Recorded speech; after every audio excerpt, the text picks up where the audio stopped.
Today we're going to be using synthetic division to factor polynomial functions and then find the zeros or the x-intercepts of those polynomial functions. Remember when we would do division and long division and synthetic division of a cubic function, we then got a quadratic function as our quotient or our result, and now we're going to take that result or quotient and factor it, and that way we can get our x-intercepts and our zeros. So just kind of as a warm-up, just kind of remind ourselves how to divide using synthetic division. And the reason I'm using synthetic division is because it's quicker and I can. If our factor that we're dividing by is x plus 7, then the 0 I'm dividing by is negative 7.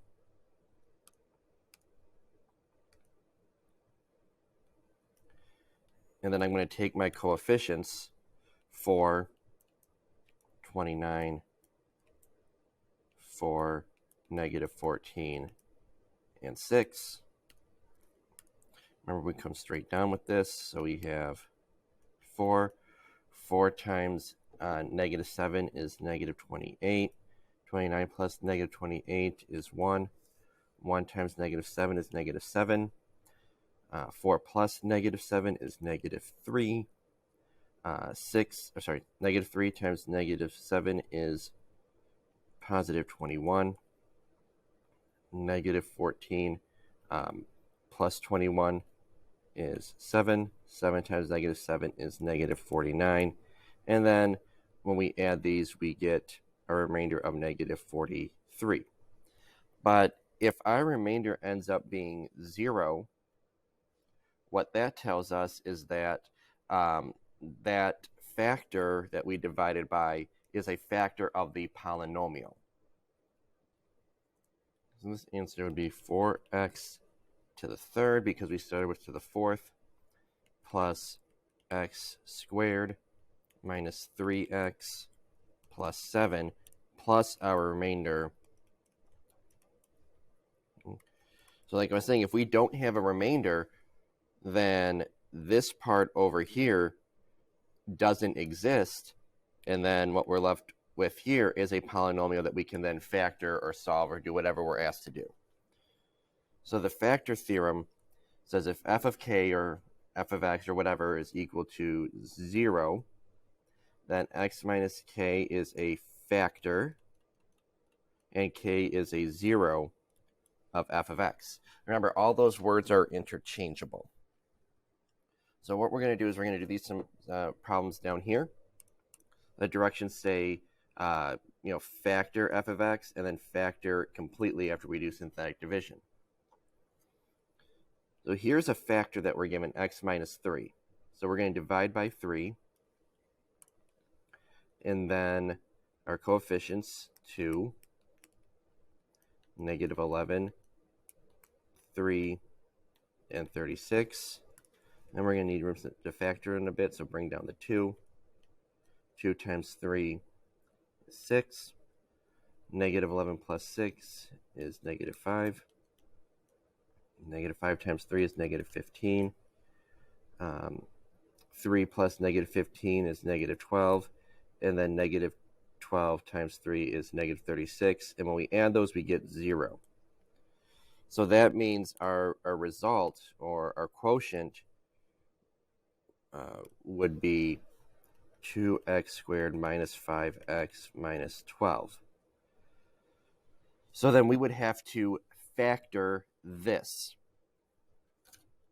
Okay. Remember, when we factor quadratics in this form where your a value is not 1, you can guess and check, or you can do that factor by grouping stuff where say what you multiply a and c and say what two numbers multiply to negative 24 but also add to negative 5. And those numbers would be negative 8 and positive 3. So 2x squared minus 8x plus 3x minus 12. And then we do our factor by grouping here. You can factor out a 2x.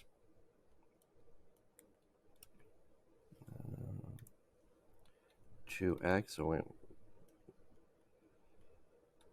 and we're left with x minus 4. And we can factor out a 3, and we're left with x minus 4. So then our factor would be x minus 4. Our leftovers would be 2x plus 3. And then we have to include the original factor of x minus 3. So this would be our factored form. Now with letter B, it's going to be a little bit simpler because our a value is going to end up being 1. So let's do that. I'm just going to draw a line here to kind of, I'll write small. So we're going to be dividing by x plus 1. That is a factor. So that means our 0 is negative 1. And then we have our coefficients 1, negative 6, 5, and 12. Bring down the 1. 1 times negative 1 is negative 1. Add. We get negative 7. Negative 7 times negative 1 is positive 7. 5 plus 7 is 12. And 12 times negative 1 is negative 12. And when you add that, you get 0. So our result is going to be x squared minus 7x plus 12. And then we can factor that, and since our a value is 1, we just need two numbers that multiply to positive 12 but add to negative 7. That's going to be x minus 3 and x minus 4. And again, don't forget the original factor that we divided by. So this would be our factored function. Now, down here, instead of factoring, I want the zeros. And being told that f of negative 2 equals 0, what that means is that I'm going to divide by negative 2 when I do long division. So negative 2, and then our coefficients 1, 8, 5, negative 14. Bring down the 1. 1 times negative 2, we add, we get 6. 6 times negative 2 is negative 10. We add, sorry, not negative 10, negative 12. We add, we get negative 7. Negative 7 times negative 2 is positive 14, and then we get 0. So then our factored form, or our result, is going to be x squared plus 6x minus 7. And to factor that, two numbers that multiply to negative 7 but add to negative 6, that's going to be x plus 7 and x minus 1. And the zeros, x equals negative 7, x equals positive 1, and again, the original one that we were given at the very beginning, x equals negative 2. It's very easy to miss the one that was given to you.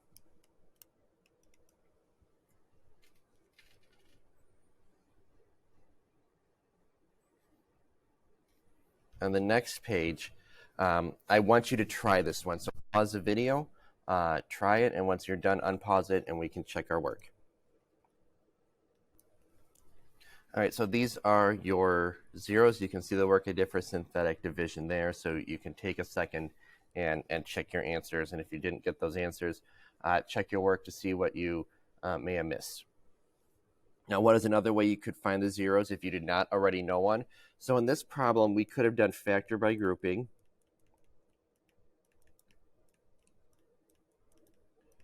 Or we could have used the graphing calculator. The graphing calculator will always work because you can trace your zeros. But this particular problem, you could have factored out by grouping, factored out an x squared, factored out a negative 16, and then gone from there. Now this problem down here is a little bit interesting. It says, what is the value of k such that x minus 4 is a factor of this function? Make sure you verify your answer. Well, here's the thing. If x minus 4 is a factor, our 0 for that is x equals 4. So if x equals 4 is a 0, what that means is that f of 4 equals 0. All right. Taking that further, that means if I plug in x equals 4 to my x's here, that answer should be 0. So 4 to the third minus 6 times 4 squared plus k times 4 plus 12 equals 0. And again, I get that because they're telling us x minus 4 is a factor, so that means x equals 4, which means f of 4 is equal to 0. And I plugged in 4 into the equation. All right, 4 to the third power is 64. So 64 minus 6 times 4 squared. 6 times 4 squared, remember you got to do the 4 squared first. So 16 times 6 is 96 plus 4k plus 12 equals 0. So see, this is just a linear equation. We got to get k by itself. So 64 minus 96 plus 12, combining your like terms here, we get negative 20 plus 4k equals 0. Add 20 to both sides, 4k equals 20. And we divide by 4k equals 5. So now it's saying to verify this.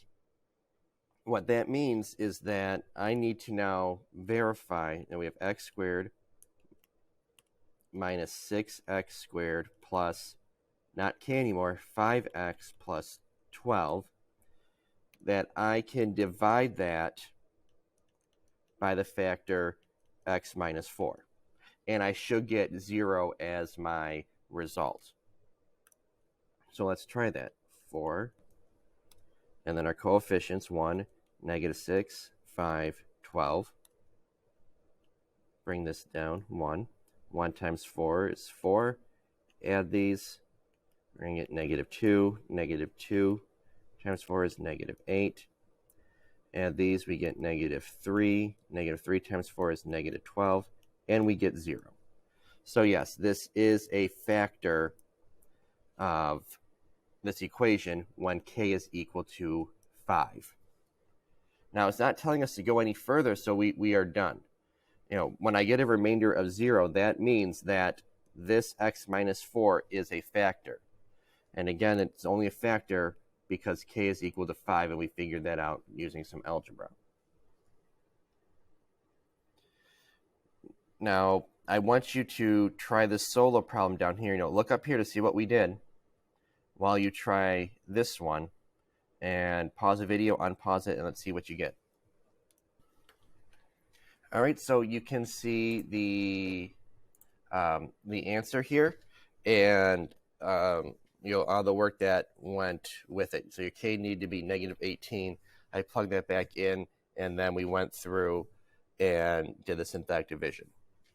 So thank you for watching this video. Make sure to like it and subscribe.